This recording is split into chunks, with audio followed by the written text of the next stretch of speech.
What you really need to do is figure out who's the type of person, the archetype of person that you want to help, and what is the specific bottleneck within their business that you want to help them solve. And this is where there's a clarity of thinking that most people do not get to. Most people just go, I'm going to target people who have newsletters, or I'm going to target people who want to write on Twitter, right? Whatever it is. No, within each one of those are a laundry list of bottlenecks that you could solve. So let's take newsletters, for example. Some people have a newsletter, but are struggling to drive traffic to it. Other people have a newsletter, drive lots of traffic, don't convert that traffic to subscribers very well. Those are two completely different problems. And what most freelancers do is they go, I can help anyone with a newsletter. No, you can't. Those are two different problems. You need to get really good at solving one of them, right? And so I have this rule of ones. I talk about it in my book constantly, which is solve one problem for one specific person in one industry in one specific way. So you're not, I'm a freelancer writer. It's, I ghostwrite, Twitter content for wellness entrepreneurs who want to convert more social readers into free newsletter subscribers. And when we do that by publishing regular Twitter content, right? The specificity of that is extremely important. And when you have that, when you go talk to them, when you go pitch them, you're not talking about yourself or your service at all. What you're talking to them about is, hey, you want to grow your newsletter? You're struggling with driving traffic? I'm going to help you drive traffic. When we drive more traffic, you're going to convert more newsletter subscribers. You have to educate them on the problem first. Totally. So on this many ones approach, so your mind about, quote, how to choose a good niche, it seems like it's about pulling from like trying things, zooming in, and just gradually honing versus sitting back, thinking about it, deciding. That's the vibe I'm getting. That's the strategy. More actionably, your niche, wherever you are today, is almost always related to some sort of interest that you have or had, or some sort of industry that you've worked in. It's like, why did I build a ghostwriting agency? Well, because the only business I knew how to build was an agency, because I worked at an agency. So oftentimes your niche, like this is what's so interesting. When people think about what's my niche, they start from a place of my niche could be anything. No, your niche could not be anything, right? Your niche couldn't be biotech. Yeah. Unless you came from that world, right? Your niche couldn't be knitting unless you've been knitting for 20 years, right? So your niche it could be anything. Your niche usually is like 3 or 4 or 5 different things based on jobs you've had, experiences that you've had, obsessions or hobbies that you've had, right? So you start with that. Start experimenting there. And then, if you're really asking the question, well, what's the fastest path to making the most amount of money? Of that little list of things that the question to ask is just which one of those niches, which one of those categories is actively growing and constantly being innovated on, and which one is most related to some sort of financial outcome. Yeah. Yeah, I think at least where I have struggled in the past, I think it was like when I was first going through the 30 by 500 course or something.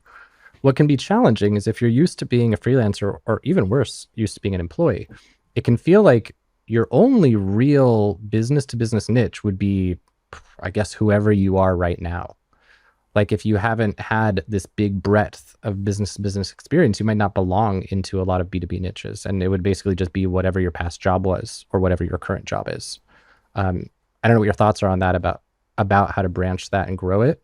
If it's about getting niche experience by helping clients, it's a big question. So I think human beings have a very hard time conceptualizing the size of things. And like, it's funny to me whenever someone's like, I've only worked in B2B software. Like that's my only niche. It's like, do you know how big B2B software is? It's like hundreds of billions of dollars, right? So I often find that the same people who go, I'm in this position and it's too small and I need to figure something else out. No, it's not. It's way bigger than you can even wrap your head around. And then second, what's going to happen is, yeah, you might start there, but extend the time horizon. If you worked with a bunch of clients in B2B tech, for example, chances are somewhere along that path, you're going to have an opportunity to acquire some sort of nuanced skill that's going to allow you to shift and pivot elsewhere if you want to, Yeah. you know? And a lot Especially of if you're trying times, to own the slice. yeah, a lot of times it presents itself, it falls in your lap, and it's just your choice. Like, do you want to take that and double down on it? Do you want to keep doing what you're doing? But the bottleneck, it all goes back, it's first principles thinking. It's like the bottleneck is not making any one of these decisions. The bottleneck is you need to start. You Yeah. need volume. You need Yeah. to go. So let's say I look at my past stack of tasks that I've done for clients or at a day job or whatever. So let's say I built a website for somebody with like a membership backend.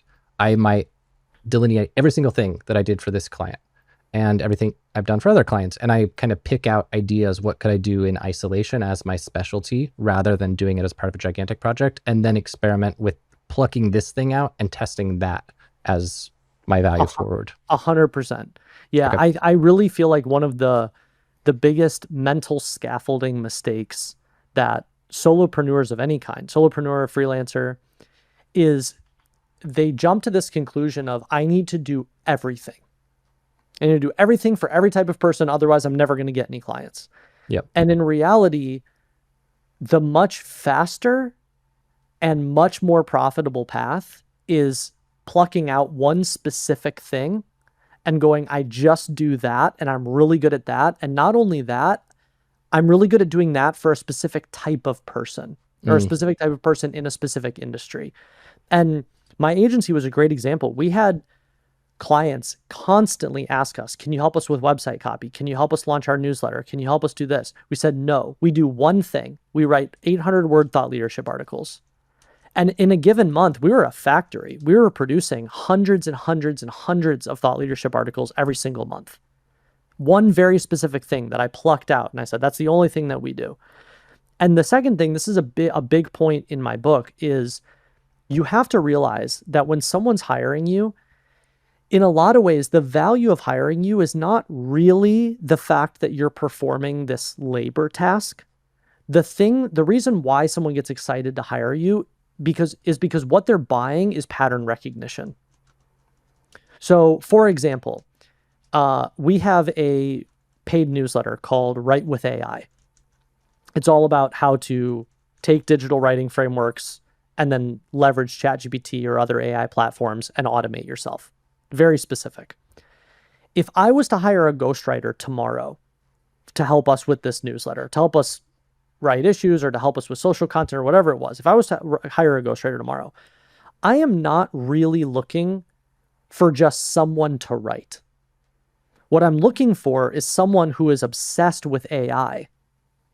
I'm looking for someone who has pattern recognition in the industry of AI so that I don't have to sit there for hundreds of hours and explain to you, well, here's how to think about AI and here's all the tools that are coming out and here's all, I need you to be up to speed on that.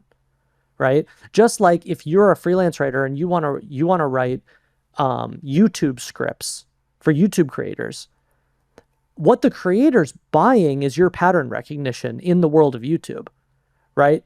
A YouTube creator is not excited to hire a freelance writer who goes, I have no idea what an effective hook is on YouTube. Well, now I'm missing half the value of hiring you, right? And that's why this rule of ones is so important, is because it's not just when you get more specific, it's, you're niching down, it's easier to get the right types of clients. All those things are true. But the reason that clients say yes faster, why it's easier to get those clients, is because you're not being hired just as a writer. You're being hired because of your pattern recognition in a niche. Now I don't have to spend all that time training you. Yeah, you can be the advisor versus the commoditized kind of worker.